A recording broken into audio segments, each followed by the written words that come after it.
नाजरीन ग्रामी, ये बिल्डिंग पायलट सेकेंडरी स्कूल के हॉस्टल की है, जिसकी मालियत करोड़ों रुपए से ज़्यादा है और जिसमें लाखों रुपए का फर्नीचर भी मौजूद है।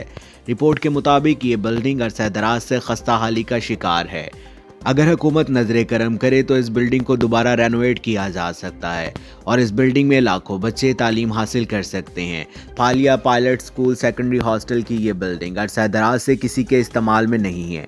अगर हुकूमत चाहे तो अवामुन्नास की खिदमत के लिए तालीम के अलावा इसे कई और मकासद के लिए भी इस्तेमाल किया जा सकता है। अहलियान मंडी बहाउद्दीन फालिया की हुकूमत वक्त से ये अपील है कि इस बिल्डिंग को ज़ेरे इस्तेमाल लाया जाए और यहाँ पर कोई स्कूल या कॉलेज बनाया जाए।